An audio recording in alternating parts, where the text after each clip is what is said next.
Hello. Oh. I'm just là. Hello.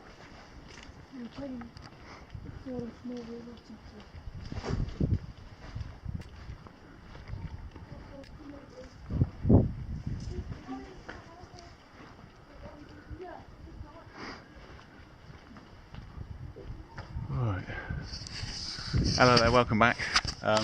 We're on day 3 of the Mgoan traverse in the High Atlas Mountains in Morocco. What was I going to say? Oh, we're in the village of Amezri. We've just walked what was supposed to be a 40-minute walk from the village of Tazgewalt, which is where I slept last night, which was the last video that you may have seen with the lovely Berber household. And so I'm just going to show you a tiny little bit of this village.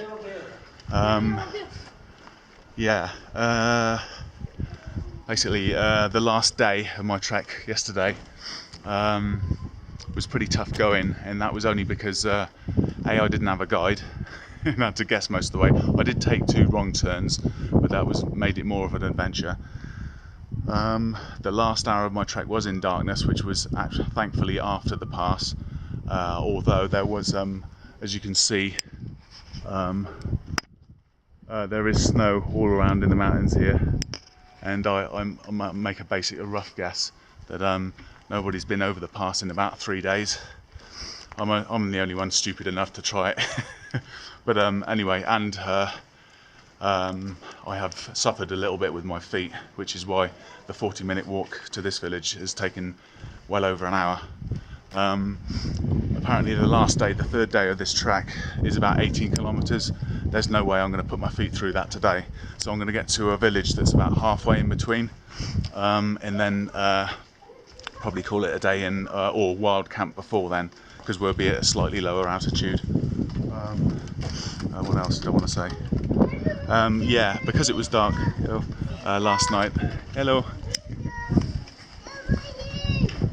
Oh, pretty good. These Berber people are absolutely lovely. They really are. Hello. They really are. Their hospitality is fantastic. I didn't. Aye. Yeah, last night. Basically. I met this as I descended the mountain and all that. I met this little old lady whose one of her lights was basically the lights that I saw in the village about an hour's walk down from the mountain. And then I was actually helped to the village as well by this constantly barking dog in the distance. So when I couldn't see the lights of the village anymore, I just basically homed in on that. And I was following a trail, and it was probably the right one down, but in the dark it was just, I don't recommend walking anywhere through the mountains here in the dark, not on this trail anyway. What else do I want to mention? Yeah, I know I personally wouldn't do it definitely not in this footwear. In better footwear if there's any snow on the mountains. I basically had to guess the last part going up and coming down at the actual pass, because there was snow there, and it wasn't all that fun. But if you start to think like a donkey and a mule and go walk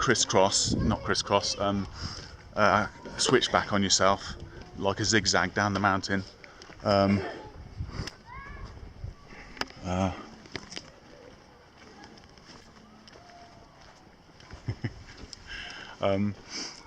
then usually you'll be okay. Basically, you can never truly judge how deep snow is until you put your foot in it, or put a stick in it. I didn't have a stick, so what I did is I basically kept to where there was the actual little bushes that I'd recognised from higher up in the mountain, and I know they don't grow higher than about 1 or 2 feet at the most.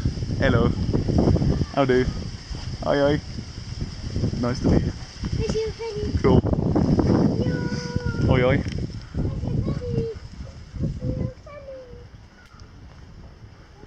Just showing you all this as I go, because it's unique. Well, it's not unique, but it's the last day and a half has been, as painful as it is to be walking right now, it's just been probably one of the best days of my life.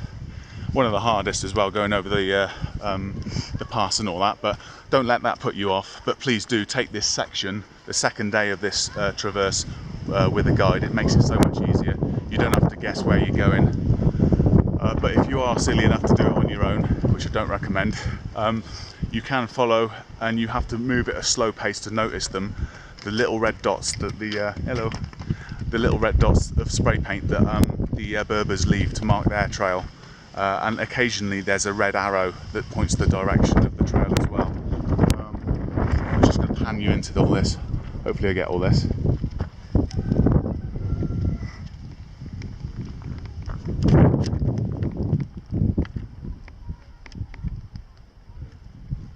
Yeah. What else was there? Yeah, like I said, the trail conditions were pretty bad yesterday, but don't let that put you off. It is unless you're carrying all this unnecessary. Well, I like to be kind of self-sufficient, so I take more than I need. But with a lighter pack and a guide, it would be one of the most enjoyable treks, and still adventurous as well, because going through that gorge with the little river and actually crossing the river multiple times. That's incidentally why I didn't feel the damage on my feet, is because I was going through the nice cool river all the time and my feet were nice and cool. But anyway, enough of that. I was talking about the snow.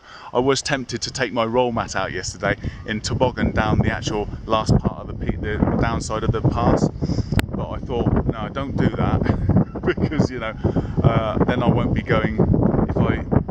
You can never, well, like I said before, you can never truly judge how deep snow is because of snow drifts. Just because a certain amount of snow or rain has fallen in the night or in the day, it doesn't mean that it's evenly placed, and it could be burying like a 6-foot hole or something. So better safe than sorry. Stick to where you know your feet are solid. But anyway, that's probably me for now. I'm just going to say toodaloo, and hopefully the battery won't run out on this, because there's so many beautiful pictures I want to take today. Hello. And I'll just leave you with the last pit of this village. Toodaloo for now.